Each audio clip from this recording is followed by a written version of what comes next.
boys and girls, Miss Perez here, and today we're going to talk about mindfulness again.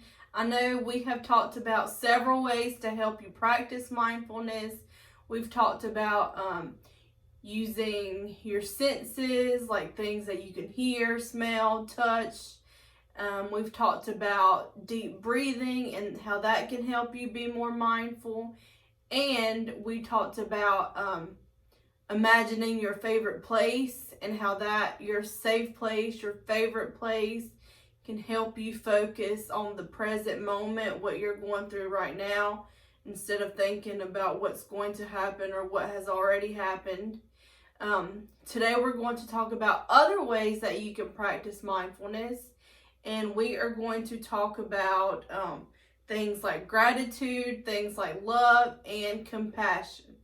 So the first thing that we're going to talk about is gratitude. So how can gratitude help you be more mindful?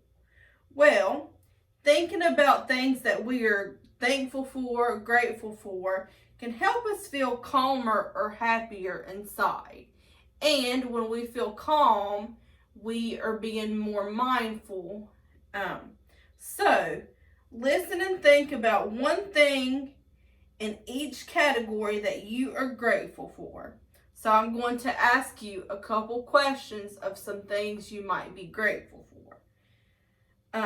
Who is a person that you are grateful for?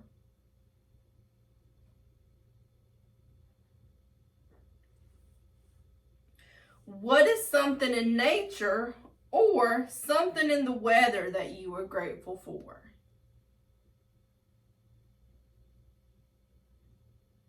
What is a place you are grateful for?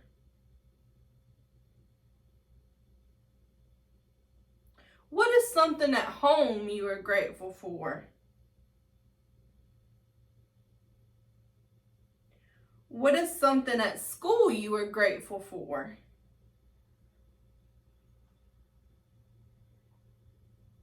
What is a memory you are grateful for? It can be any time or event that makes you smile when you remember it.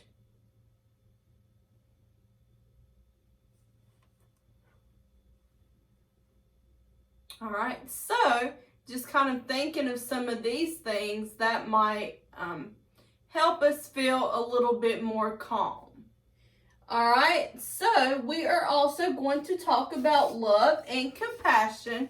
I'm going to read a book to you called I'm Love, a Book of Compassion, and it is written by Susan Verde, and it is illustrated by Peter Reynolds.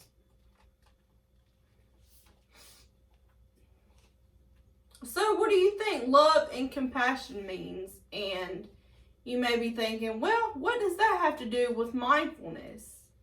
Well, when you show love, it might mean that you are also showing kindness. When you're living with gratitude and when you are thinking about the things that that you're thankful for, that can take care of our minds and bodies.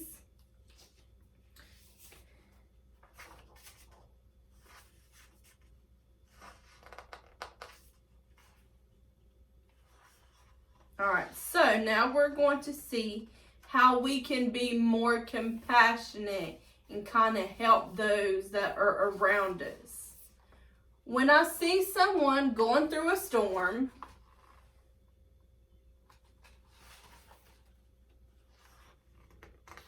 of hurt and unfairness, of anger and sadness, when the sun disappears and the skies grow dark,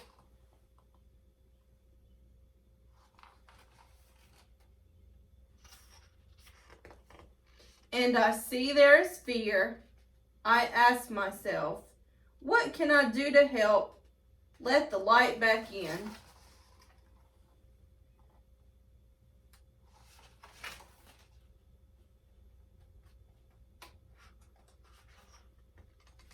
I put my hands on my heart and listen. And that is where I find the answer. I have compassion. I act with tenderness.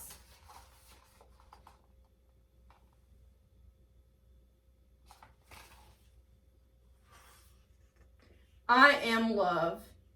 I can listen and not say a word. I can be there. Love is being present.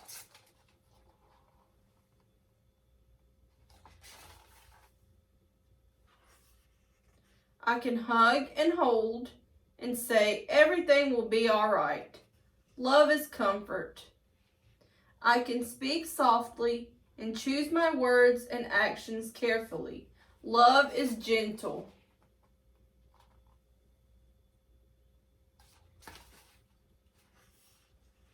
I can give thanks for all I have and am able to share. Love is gratitude.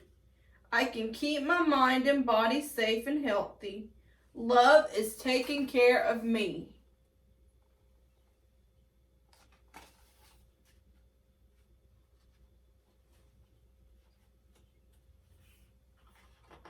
I can express what's important to me. Love is creative. I can know that no one is perfect. Love is understanding.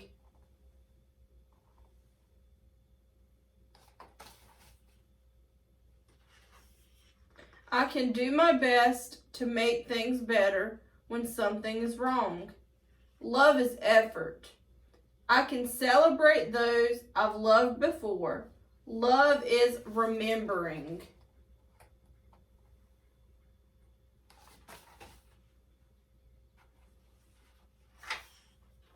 I can find goodness in a kind word, a helping hand, or a shared smile. Love is tiny gestures. I can breathe in the air that the whole world shares and know all creatures are made from the very same stardust. Love is connection.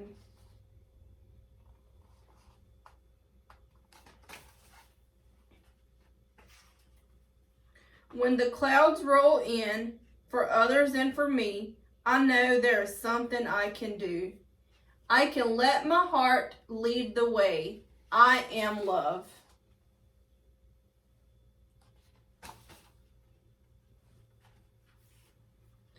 You are love. We are love.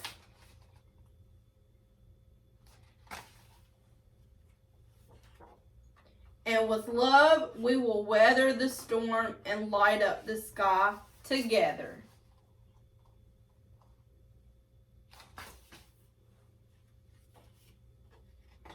So I want you to think a minute about all the ways that we can show love and compassion.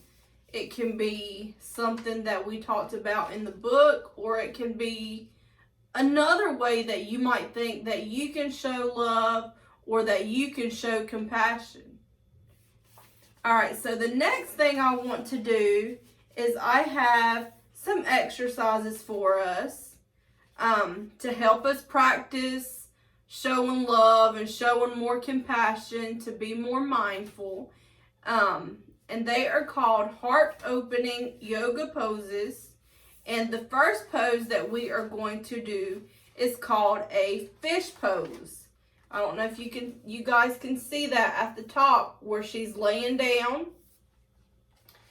All right. It says, lie down on your back. Keep your legs straight and strong.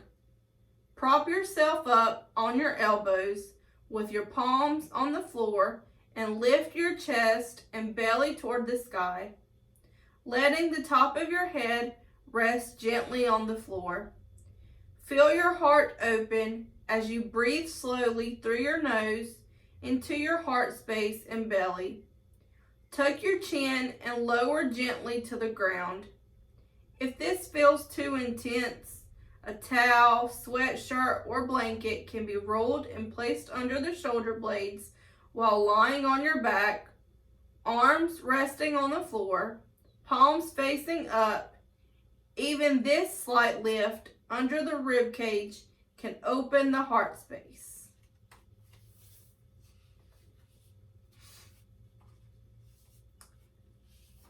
All right, the next pose is called a cobra pose, which is down here. She's kind of on her belly. And it says, lie on your belly, your legs straight and strong behind you. Place your palms flat on the ground next to your shoulders and draw your shoulder blades together on your back. Breathe in and gently push into the ground with your hands, keeping a slight bend in the arms, and lift your head, chest and shoulders off the ground, aiming your heart to the sky. With each breath in, feel your heart expanding. Carefully lower yourself back down.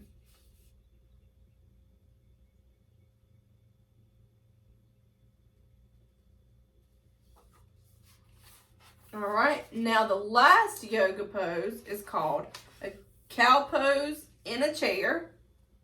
Just sit in a chair. This one says, bring yourself to the edge of your chair and feel your feet on the ground. Reach back with both hands to either side of the seat of the chair.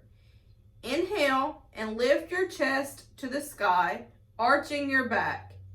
If it feels comfortable, let your head fall back gently as you widen your chest. Exhale and soften your posture. Inhale and repeat.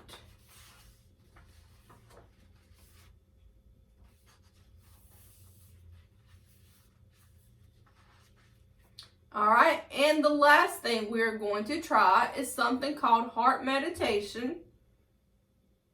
And for this one, you can just stay comfortable as well while I read it to you. Find a comfortable seat and place your hands on your heart, or the space between your ribs known as your heart space. Placing a hand on your heart actually causes the release of a chemical in the brain called oxytocin, which simply put is the hormone of safety, bonding, and connection. This gesture can be extremely soothing to the nervous system. Close your eyes or look down and begin to breathe slowly in through your nose, directing your breath to your heart. Imagine with each breath that you are lighting up your heart with a warm, bright light. Notice how your heart feels. As you continue to breathe, bring to mind a moment when you felt completely loved and safe. It could be a time you shared with a parent, a pet, a teacher, a friend, or a kind gesture or word that made you feel that way. Just a moment. Notice how your heart feels and let that feeling travel through your whole body. Holding on to that feeling, breathe in and think, I am love. Breathe out and think, I give love. Imagine the warmth and light in your heart connecting you to others in the world. Do this for a few rounds of breath, then slowly open your eyes and notice how you feel. The more we do these practices, the easier it becomes to connect with our hearts and to find love even when the clouds roll in. So, I know that just seemed like a whole bunch of information because we talked a little bit about everything from gratitude to love to compassion, but I really want you to practice thinking about ways that you can be more compassionate, that you can show more love towards others. And then I also want you to remember of what you are grateful for and things that you are thankful for. And once you do that, that can help you be more mindful. And remember, when you're mindful, you are calm. I hope you enjoyed this video. Stay tuned for next time.